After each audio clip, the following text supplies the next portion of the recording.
사사기 13장 1절에서 14절까지 말씀입니다. 오늘 본문 13장 1절부터 16장 31절까지는 삼손에 대한 이야기로 4장으로 매우 길게 기록된 사사의 내용입니다. 삼손의 생애를 보면 굉장히 흥미진진하고 재미있는 사건들이 많이 나옵니다. 그래서 예전에는 주일학교 성경 동화에 단골 재료로 쓰였던 내용이기도 합니다. 그런데 앞으로 묵상하면서 알게 되겠지만 사실 삼손은 그렇게 흠모할 만한 사람이 아닙니다. 오히려 삼손 같은 사람이 되면 절대 안 된다라고 우리가 가르쳐야 됩니다. 앞에서 보았던 기드온은 한마디로 말하면 욕심에 사로잡힌 사람이었다라면 삼손은 재미와 즐거움에 사로잡힌 사람이기 때문입니다. 그런데도 삼손 같은 사람이 유명하게 자주 언급되는 이유를 잘 모르겠는데 아마도 성경을 바르게 보지 못하고 바르게 알지 못하는 그런 이유이겠습니다. 삼손은 어떤 사람이냐면 단지파로 마노아의 아들로 나시린으로 태어났지만 꿀에 취한 듯 여자에게 취해서 나시린의 본분을 잊고 나중에는 눈이 뽑힌 사사가 되었습니다. 오늘 본문은 삼손의 생애를 시작하는 말씀으로 태어나기 전부터 미리 예고된 아주 특별한 사람입니다. 성경에 보면 다윗과 같이 유명한 사람도 태어나기 전에 예고된 인물이 아닙니다. 그러니까 성경에 나오는 인물이 많아도 그 사람이 태어나기 전에 예고된 사람들이 많지는 않고 몇 명 나오는데 그 중에 예수님이 그랬고 그 외에도 세례 요한, 이삭, 사무엘 등이 있습니다. 13장은 삼손이 태어나기 전에 그 부모들에게 하나님의 사자가 말씀하는 내용과 그리고 부모들이 이 아이를 어떻게 길러야 됩니까? 라고 질문하는 그런 내용이 13장 전체 내용인데 그 중에 오늘은 전반부 1절에서 14절까지만 보도록 하겠습니다. 1절을 보시면 이스라엘 자손이 다시 여호와의 목전에 악을 행하였으므로 여호와께서 그들을 40년 동안 블레셋 사람 손에 넘겨주시니라. 1절을 요약하면 이스라엘 백성들이 다시 여호와의 목전에 악을 행했다. 여기서 여호와의 목전이라는 말은 바로 눈앞에서라는 말인데 숨어서 죄를 짓는 것이 아니라 공공연하게 아예 드러내고 죄를 짓고 있다는 말씀이 되겠습니다. 그러니까 이것은 죄에 대한 부끄러움이 전혀 없고 회개도 없는 시대라는 것을 잘 보여주는 말씀이죠. 그것을 잘 보여주는 말씀이 어제 보았던 입산이라는 사사인데 이들의 자녀들이 아들과 딸을 30명을 두었는데 문제는 그 자녀들이 모두 다 타국으로 시집가거나 타국에서 며느리로 여자를 데리고 왔다는 겁니다. 이것은 자신들이 짓는 죄악에 대해서 전혀 감각이 없어졌다는 것을 말해주고 있습니다. 오랜 세월 동안 반복된 죄와 타락이 결국은 회개의 마음을 말라버린 것이죠. 그러므로 더 이상 가슴을 치며 통회하고 하나님 앞에 무릎 꿇는 모습을 볼 수 없게 되었습니다. 그래서 자기들의 죄악을 못 느낄 뿐만 아니라 뻔뻔스러워져서 하나님의 목전에서 악을 행하고 심지어 그 시대의 사사들까지도 그랬습니다. 그러다 보니 하나님께서 이들을 블레셋이라는 나라에 40년 동안 지배를 받게 합니다. 40년이라는 시간은 매우 긴 시간입니다. 우리나라가 일본의 37년 지배를 받았는데도 우리의 삶 속에 일본의 언어나 문화가 깊이 뿌리 박혀 있는 것들이 많이 있습니다. 그러니까 우리가 일본에게 지배받는 것보다 3년을 더 길게 지배받은 거니까 굉장히 긴 기간의 지배로 한 세대를 20년으로 하면 한 두 세대가 지배를 받았다는 거죠. 우리나라가 일본의 지배를 받은 지가 37년이라고 했는데 그 배가 되는 8, 90년이 지났는데도 여전히 그 영향권에서 벗어나지 못하는 삶들이 많이 있습니다. 그 정도로 일본에 지배한 것이 영향을 주었다는 것이죠. 그런데 이스라엘이 40년 블레셋에 의해 지배를 받았으니 이스라엘도 우리나라 못지않게 그랬을 것인데 삼손 시대의 이스라엘은 계속해서 반복적으로 이방인들에게 침략을 받았다가 해방되었습니다. 이제 사사기가 거의 끝 무렵인데 사무엘 시대까지도 우리는 사사시대로 보고 있습니다. 사울이 왕이 되면서 사사시대가 끝이 나는 거죠. 그러니까 300년, 400년 정도 이러한 일들이 계속 반복되었던 거죠. 그런데 오늘 본문의 삼손 시대에는 이스라엘의 태도가 이전과는 다른 모습을 보이고 있습니다. 어떤 부분이 다른 모습이냐면 지금까지 이스라엘은 이방인들에게 지배를 받고 압제를 받으면 고통 중에 하나님께 부르짖었다는 표현이 나오는데 오늘 본문을 읽어보면 이스라엘이 블레셋의 지배를 받는데 고통 중에 부르짖는 장면이 전혀 나오지 않습니다. 한 300년 정도 그걸 반복하다 보니까 일상이 되어가지고 그러려니 하고 이제 섞여 살면서 그럴 수도 있지 하면서 살아가는 겁니다. 묵상을 하면서 삼손을 보겠지만 삼손이 계속 연애하는데 연애하는 여자들이 이스라엘 사람들이 아니라 다 블레셋 사람들입니다. 무슨 말이냐면 이스라엘과 이방인들이 거의 구분이 안 될 정도로 문화적으로나 여러 가지 종교적으로도 비슷비슷해졌다는 겁니다. 그러다 보니 고통 중에 부르짖음이 없었다. 이 부분이 특이한 부분인 거죠. 이것은 이스라엘만이 아니라 우리도 마찬가지입니다. 어떤 죄를 지속적으로 범하다 보면 어떤 특징이 생기냐면 지은 죄에 대해서 무감각해집니다. 죄를 처음 지을 때는 무서워서 떠는데 이것이 1번, 2번, 10번, 20번, 30번 계속 되다 보면 나중에는 일성화되기 때문에 아예 감각이 없어집니다. 그러다 보니 이제 이스라엘은 블레셋의 지배를 당연하게 여겨집니다. 15장에 가보면 블레셋으로부터 이스라엘을 삼손이 해방시키려고 하는데 오히려 이스라엘 백성들이 블레셋을 두둔하고 지지하면서 삼손에게 뭐라고 합니다.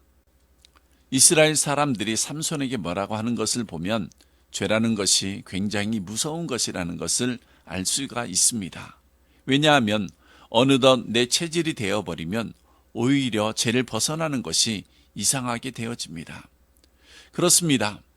이제 이런 부분에 있어서 오늘날 우리도 삼손 시대의 이스라엘 백성들처럼 어느덧 진리와 비진리에 대해서 이것이 옳은 것인지 잘못된 것인지 우리가 어느 편에 서야 하는 것인지 혼동되어서 블레셋과 함께 하는 것이나 하나님과 함께 하는 것이 그것이 되어버리는 짬뽕의 시대가 되어버린다는 말씀이죠.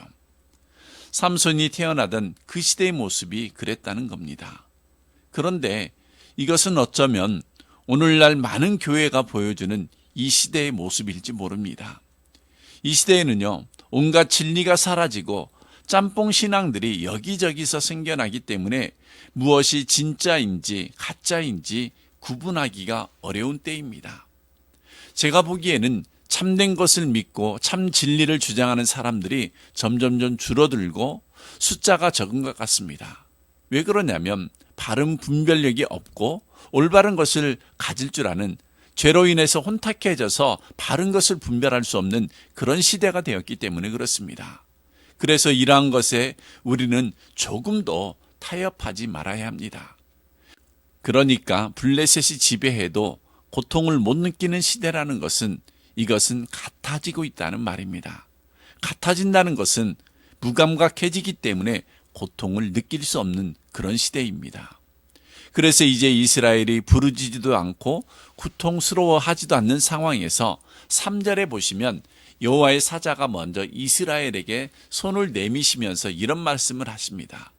임신도 출산도 하지 못하였으나 이제 임신하여 아들을 낳게 된다는 이야기를 하는데 4절에 보면 그러면서 너는 삼과 포도주와 독주를 마시지 말고 어떤 부정한 것도 만지지 말라고 하시면서 5절에 보면 아들을 낳을 것인데 머리 위에 삭도를 대지 말라고 하시면서 태어날 이 아이는 하나님께 바쳐진 나실인이 될 것이라고 이야기를 했습니다.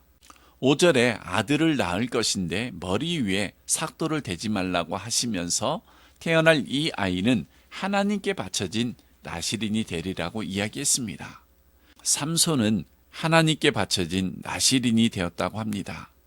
그러나 삼손이 어떤 인생을 살았느냐면 재미를 따라 살아가는 그런 삶을 살았습니다.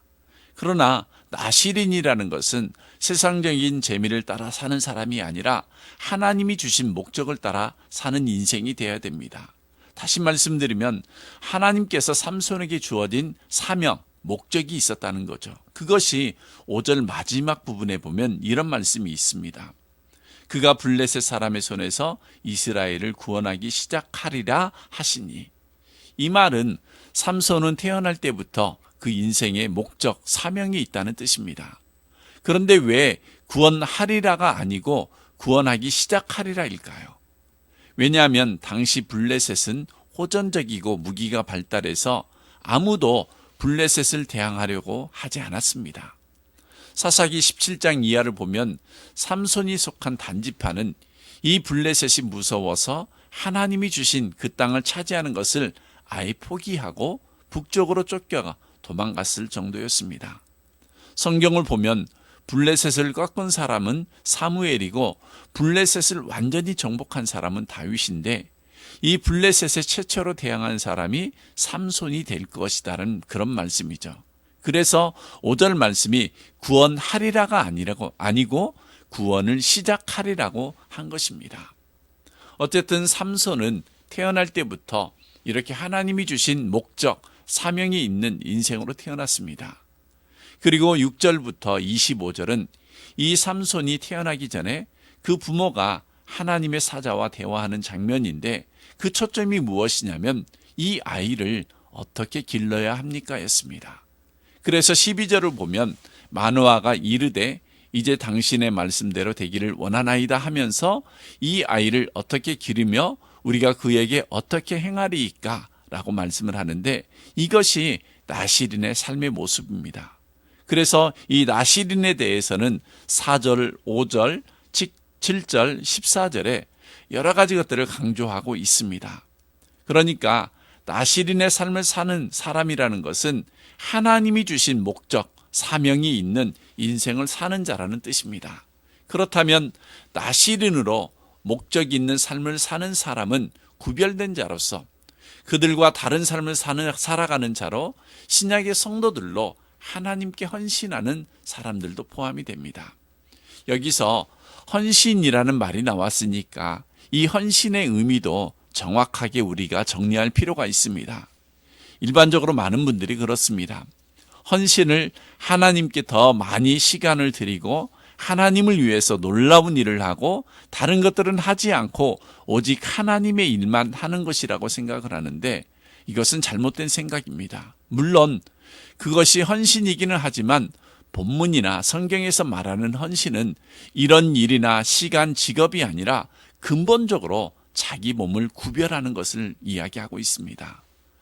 즉 무엇을 열심히 하는 것보다 1차적으로 나의 몸과 삶을 구별해서 하나님의 것으로 드리는 것이 더 중요하다는 것입니다. 그래서 오늘 본문도 무엇을 하라 하지 않고 오히려 무엇을 하지 말라라고 하는데, 오늘 본문에는 나실인으로서 3가지가 나오는데, 첫 번째로 술, 포도주와 독주를 마시지 않습니다. 원래 이스라엘은 이 포도주는 나쁜 이미지가 아니고 오히려 기쁨의 잔치에 없어서는 안 되는 중요한 것이었기 때문에 예수님도 물로 포도주를 만들어 주셨습니다. 그러니까 포도주는 인생의 기쁨을 상징하는 것입니다. 그러므로 여기서 술을 먹지 말라는 것은 술이 나쁘기 때문에, 건강을 해치기 때문이 아니라 이런 뜻인 거죠. 술은 삶의 기쁨을 주는 것인데 그 기쁨을 나실인 기간 동안에는 잠시 보류해 두라, 그런 의미입니다. 왜냐하면 이 세상이 주는 기쁨보다 더 큰 기쁨이 하나님께로부터 너에게 주어질 것이기 때문에 너는 하나님이 주시는 기쁨과 하나님 자신으로 기뻐하는 기쁨을 소유하고 있다는 것을 세상에 나타내라는 것입니다. 포도가 죄라서가 아니라 포도가 상징하는 기쁨, 하늘의 기쁨을 위해서 잠시 보류해 두라는 것입니다. 결국 보람 있는 일, 가치 있는 일들을 추구하는 사람으로 살아가라고 말씀하고 있습니다. 살다 보면 그런 적 있지 않습니까? 정말 보람되고 가치 있는 일을 하다 보면 그 일에 대한 설레임과 가슴이 떨림이 있지 않습니까? 그러므로 우리는 목적이 있는 인생, 사명이 있는 인생, 하나님 안에서 의미 있는 인생을 살아보려는 사람들은, 그러니까 이 세상에 주는 기쁨을 접어들 줄 아는 그런 사람이 되어야 하는 겁니다. 두 번째로, 나시리는 부정한 것, 먹지도 만지지도 말라라고 합니다. 이것은 정결한 삶을 요구하고 있는 것이죠. 우리가 하나님이 사용하는 그릇은 금그릇, 음그릇, 다양한 그릇이 있지만 그런 것이 아니라 그릇에 상관없이 하나님은 어떤 자를 쓰시냐면 깨끗한 그릇을 쓰신다는 것입니다. 그러면 어떻습니까? 우리의 삶을 돌아볼 때 정결한 자로 하나님이 사용하시기에 그렇게 깨끗한 그릇으로 준비가 되어 있습니까? 우리의 삶의 모습이 하나님 앞에 정결하게 쓰임받기에 준비된 자로 서 있어야 되는 것이죠. 그리고 마지막 세 번째로, 나시린은 머리에 삭도를 대지 말라고 합니다. 나시린의 삭도를 대지 않는 것은 나의 주인은 하나님이라고 선언하는 것입니다. 그것이 헌신이죠. 헌신이라는 것은 앞에서도 잠깐 말씀드렸지만 특별한 일을 하고 특별한 시간을 내고 열심히 내는 것을 의미하는 것이 아니고, 나는 주님의 종입니다라는 삶의 자세를 갖고 살아가는 것을 의미하고 있습니다. 그러니까 우리는 세상에 복종하면 안 됩니다. 하나님의 손에 붙잡힌 인생이기 때문에 하나님께 순종하고 하나님의 말씀을 따라 살아가는 그런 삶을 살아야 되는 것이 나시린의 삶인 거죠. 오늘 보았던 나시린의 세 가지의 규칙들은 오늘날 우리 모든 기독교인들에게 다 해당되기 때문에 적용해야 할 말씀입니다. 우리의 인생의 기쁨을 하나님께 헌신하고 하나님과 함께 동행하면서 순종하며 살아야 합니다. 성도로서 정결한 삶을 살아야 하며 내 위에 하나님께서 우리의 머리로 주인 되심을 인정하면서 살아야 되는 것인데, 이것이 신약에 살아가는 성도의 삶의 기준입니다. 어떤 환경에서 그래야 하느냐면, 블레셋의 지배를 받아도 아무렇지 않는 무감각한 사람들이 사는 시대에 나는 하나님께 구별된 사람으로 서 있어야 합니다. 부모에게는 아이에게 그렇게 가르치라는 것입니다. 오늘 우리도 마찬가지입니다. 신약에서는 나시린이 목사가 아닙니다. 모든 성도들이죠. 신약에서는 제사장이 따로 없듯이 나시린도 따로 있는 것이 아니라 우리 모든 그리스도인이 이와 같은 삶을 살아야 되는 거죠. 그래서 우리가 우리의 삶을 그렇게 살아야 할 뿐만 아니라 우리의 자녀들을 양육할 때 나시린 같은 자녀로 키워야 합니다. 인생의 기쁨은 신앙에서 나와야 합니다. 정결해야 하고 하나님이 주인 되어야 합니다. 그렇습니다. 우리들이 나시린입니다. 세상이 온통 블레셋과 동화되어 불의해지고 무뎌지고 무감각한 사람들이 재미만 추구하면서 하나님 앞에서 악을 행하는 시대지만, 나는 나시린으로 구별되고 헌신된 삶을 살아야 한다는 것을 오늘 본문이 말하고 있습니다. 이제 한 가지 더 볼 것은 마노아 부부의 삶입니다. 먼저 8절 9절에 보면 마노아가 부인에게서 하나님의 사자가 찾아와 한 3절에서 7절까지의 말씀을 들었습니다. 그러자 마노아가 무엇을 하냐면 하나님께 기도합니다. 마노아 부부는 무슨 일이 있으면 하나님께 기도하는 삶을 사는 자였습니다. 기도의 내용이 무엇이냐면, 그렇다면 하나님이 주실 그 아이는 우리가 어떻게 길러야 할지를 가르쳐 달라고 합니다. 그런데 특별한 것은 하나님께서 기도한 마노아에게 응답한 것이 아니라 마노아의 부인에게 나타나 응답을 했습니다. 그러니까 자녀 양육은 아내 혼자 하는 것이 아니라 부부의 몫이라는 것을 보여주는 말씀이죠. 마노아는 1절에 보면 당시 이스라엘 백성들은 자기들의 죄악을 못 느낄 뿐만 아니라 뻔뻔스러워서 하나님의 목전에 악을 행하고 심지어 사사슬까지도 자기 소견에 옳은 대로 살았던 시대였습니다. 그러나 그런 시대에 소라 땅에 마노아라는 사람과 그 아내가 살고 있었는데, 이 절이 뭐라고 하냐면 그들은 잉태하지 못했다. 한마디로 자녀가 없었다는 것이죠. 이 모습만 봐도 이들이 경건한 사람이었다는 것을 알 수가 있습니다. 왜냐하면 당시 사람들 같으면 아내를 몇 명씩이라도 얻어서 수없이 자식을 낳았는데, 이 사람들은 이 세상 사람들이 어떠한 삶을 살아가든지 남들이 바라보거나 그것을 개의치 않고 하나님께서 자식을 안 주시면 안 주시는 그대로 살아가고 있었습니다. 그러니까 인간적인 술책이나 방법을 부리지 않았습니다. 사람들이 볼 때 이 사람들은 어리석은 사람들처럼 보였을 겁니다. 도대체 그 시대의 율법을 지키는 사람이 있었을까?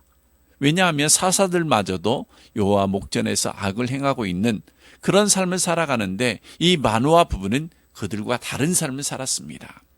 아이가 없다는 것이 그들에게 얼마나 고통스러웠겠습니까? 아마 다른 사람들 같으면 다른 방법을 통해서라도 얻었겠지만, 이들은 하나님 앞에서 자기들의 신앙을 지켰습니다. 우리들은 내가 신앙 양심을 지키고 믿음으로 사는 것을 아무도 알아주는 사람이 없는 것 같기 때문에 흔들리기도 하지만, 이들은 하나님 앞에서 자기 신앙과 양심을 지키고 믿음으로 사는 사람들에게 하나님께서 다 아시고 그것을 귀하게 보시는데, 그것이 하나님의 사자가 찾아오신 사건이죠. 하나님의 사자가 전해준 말을 듣고 마노아의 행동이 이제 8절에서 12절의 내용인데, 그들의 행동을 우리가 본받아야 합니다. 8절 12절 앞에서도 말씀드렸지만, 여호와께 기도하면서 과연 이 아이를 어떻게 양육해야 할지를 묻습니다. 그러자 하나님께서 13, 14절에 나타나서 앞에서 언급한 나실인의 규례대로 자녀들을 자라게 해야 할 것을 부부에게 말씀하는 것으로 마무리가 되어집니다. 그렇습니다. 이제 오늘 말씀을 마치도록 하겠습니다. 이 시대는 불의한 시대입니다. 죄를 죄인 줄 못 느끼는 무감각한 시대로 재미를 따라 살아가는 사람들로 가득 차 있습니다.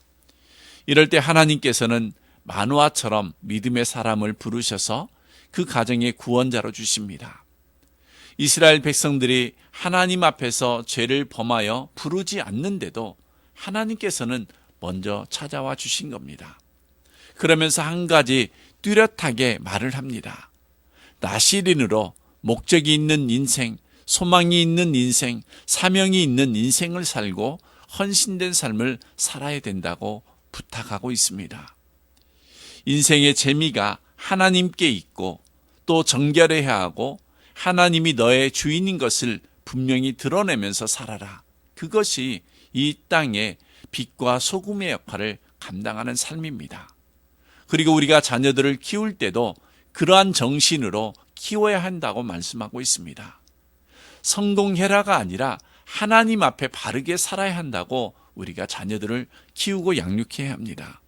그런데 요즘 시대는 많은 부모들이 그렇습니다. 직분과 상관없이 성공해라, 성공해라. 여기에 초점이 맞춰지다 보니까 하나님 앞에서 어떻게 살아야 되는지를 가르쳐지지 않고 있다는 사실입니다. 저와 여러분의 삶이 하나님 앞에서 나실인의 삶이 되어지고 헌신된 하나님의 삶을 살아가시고, 우리의 자녀들에게도 그렇게 살아가도록 삶을 양육하고 또 세워갈 수 있도록 우리의 믿음이 늘 주님 앞에서 진리 위에서 바른 분별력이 있는, 거기에 바르게 세워져가는 복되고 아름다운 삶이 되기를 주님의 이름으로 축원합니다. 기도하겠습니다. 하나님, 정말 어두운 시대, 블레셋의 지배를 받으면서도 그것을 고통으로 못 느끼는 시대에 있지만, 하나님께서는 삼손의 부모를 부르시고 저들에게 삼손이라는 아이를 허락해 주시는 것을 봅니다. 주님, 우리가 이 어두운 시대를 어떻게 살아야 할 것인가? 마노아처럼 하나님께 기도하며 세상의 여러 가지 불의한 모습에 타협하지 않도록 믿음의 사람으로 살아가도록 인도하시기를 원합니다. 또한 삼손이 태어날 때 이 아이가 분명히 나실인으로 목적을 가지고 하나님께 헌신된 삶, 하나님 앞에서 신앙의 기쁨과 정결함과 하나님을 주인으로 모시고 사는 삶의 자세가 뚜렷한 그런 삶을 요구하셨습니다. 우리들도 그렇게 살아갈 수 있도록 믿음 위에 믿음을 더하여 주시고, 세상이 자꾸만 진리를 흐르게 만들어 가도록 우리들을 미혹하는 때이지만, 이러한 때에도 하나님 앞에서 정결하고 하나님의 주인 되심을 믿고 뚜렷한 신앙 안에서 흔들리지 않는 그런 삶을 살아갈 수 있도록 인도해 주시길 원합니다. 성공이 아니라 믿음이 승리인 것을 알게 하여 주시고 주님이 기뻐하시는 열매 맺기를 간절히 소원하오며 예수님의 이름으로 기도드립니다. 아멘.